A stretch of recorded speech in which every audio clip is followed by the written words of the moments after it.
Oh, I think it's always good that and you know it's been a year since we did it. There was such a I don't know, there was such a concern the last time around, really from veteran players, former players, as to what was going to be done, and having no idea about the recent past and what wasn't maybe done with the Blackshirts. I mean, it seemed like an arduous task. This time, I think, as you mentioned, giving out the Blackshirts this time around was fun, and you know, we just like installing a defense or what have you. You know, we started from square one, explained the history behind it. The addition this year was the fact that we had John Perler, a former Blackshirt, and had him come up in front of the group and tell the group from a player's perspective, which was awesome, as far as you know, what it meant, you know, from a standpoint, again, from a player's perspective, and you know, bringing up the word brotherhood, you know, and playing together, playing for one another, you know, the sacrifices that you put forth for one another, and the fact that you come out every day, establish a way to play, and you earn it every day when you come out to the field. Five linebackers you got. What does that say about how you feel about the position and how Coach Bray feels about the position? Well, I mean, it's not a matter of maybe how we feel about the position. It's just a matter of you know, those guys. You know, it's an accumulation of time and effort. You know, what they did for the program, for the Blackshirts, you know, last season, how they progressed in the off season, and then what they've done going forward here during camp. But the good thing about it is that we actually had, what did you say? We actually have five players to actually give it to, so that's pretty good. Indicate that position at this point is pretty strong. Well, I think there's more veteran leadership there. There's more experience there, and we've got players that are very, very capable of helping this group and playing for each other. One notable omission was Kyron Williams. What was the decision to not give him one, even though he's number one on the depth chart this week? Yeah, you know, for Kyron, you know, I don't know. You'd have to ask Kyron, but I think overall, again, it's something that people, you know, work for, not only off the field, in the weight room, in practice, the way they carry themselves, the leadership, and all that stuff. But I think Kyron, along with probably about four other guys that are right there from a standpoint of becoming Blackshirts, I think they need to prove it to themselves, prove it to the group, that they in fact truly earned it, because that's what it should be. It should be earned, just as in order to keep that black shirt, it should be earned as well. And he's done a tremendous job. You know, I think we've talked about Kyron along with the way here in camp, and you know, in fact, my wife was just here at the end of practice, and she showed me last night an interview he did yesterday for somebody here in the group, you know, the whole group or whatever. But you know, just his maturity and the way he expresses himself, and then it has translated to the field as well. So let's do it, you know, in front of the nation. Coach, how ready is your defense ready to play again? Well, ready or not, here we come. But I think they're really excited to play a game. You know, every day, again, you know, it's a coach's life. I mean, you can't cross enough T's and dot enough I's, but you know, again, we've made good progress. I thought the mock game, you know, it wasn't perfect, but there were a lot of good things. You know, the focus was on playing and not any outside distractions. So you know, from that standpoint, if we continue to make that progress, they're quite ready for this game. Is there anything that stands out in particular about Fresno State's offense? Yeah, we don't know a lot about them. You know, you don't have film per se of them. You know, we've done our best through all our different connections and that to, you know, find out more and more about them and what they're actually doing now. We know that the offensive coordinator has a pretty extensive background. 2013, we played him when he was the offensive coordinator for Sarkisian at Washington. We've watched Kansas film when he was a coordinator at Kansas, and we've watched even Alabama film because I know he and Kiffin were very close as well. So he has a background just like all of us.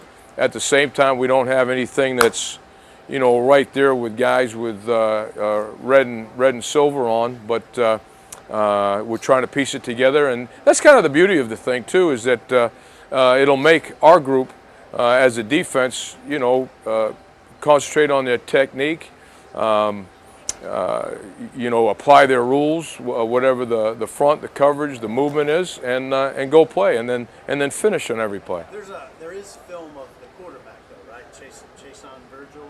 Yeah, a little bit. What Yeah. you see? You know, all the way back to high school, you know, a lot of people recruited him as a safety. He's a tough kid, very, very competitive, good athlete, would have the ability to run the ball out of, you know, read zone concepts and things like that, can get out of the pocket on you and all that stuff. So, you know, we're playing an athletic quarterback. How excited, I guess, are you to spend 9 months, you know, piecing together what you were going to do for this season, making corrections from last year? How excited are you to see how that all plays out in year 2? Well, I mean, just like the players, you know, I can't wait to see that, you know, happen. You know, last season was last season, and things didn't obviously go the way that you wanted them to go. You know, there's been a lot of, you know, things that have gone on, you know, leading up to this season, but that's life, unfortunately, fortunately, either way you look at it. But, you know, anytime, especially this week, when you're going through this phase and that game's getting closer and closer, you know, the anticipation and the excitement grows, and it will be fun to play, you know, for real, and people keeping score. How hard is it to translate all the ideas that you have coming into a season, trying to pack those into the first game when there's jitters and, you know, people are still a little bit rusty? How hard is it to translate all those ideas into production and execution? Yeah, well, probably the biggest thing is, you know, we underwent that transition in tackling. And, you know, again, the spring game's a spring game. Drills are drills. The handful of, what have we had? We had since the spring 1, 2, 3, 4, 5 live opportunities in game situations to actually tackle. So, I mean, just that one fundamental. You know, the game's still about blocking and tackling. You know, what did we learn from our coverage mistakes last year? What did we learn from, you know, executing responsibilities, whether it's in base or some type of movement? So, you know, I don't think it's a matter of jam-packing every single thing that you want to do. It's use the things that are going to be successful. More importantly, we need to let these guys play. I don't think there's going to be any magic juju, you know, or fairy dust to sprinkle on anybody. I think we just have to go play and establish some physical dominance and make plays. Mark, how do you feel about the depth at corner? Maybe now compared to where you were and going into camp?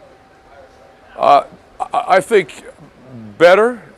You know, Lamar has come along, and but he's still a true freshman. So again, you know, I don't think it'll be perfect. I think Eric Lee has made consistent strides. It was too bad that we lost him. We lost him for about a week and a half there, so quite a bit of practice time. But he's taken on you know, a bigger role, and then of course just absolutely, you know, love Chris and Josh, because they really grew last year, and now it's important for them to pick up where they left off and then take it to another level.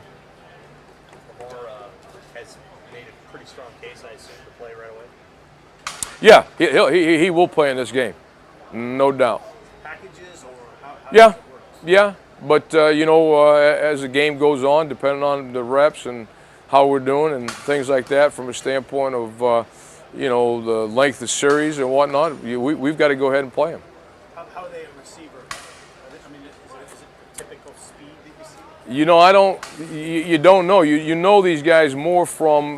You know, only 2 receivers had.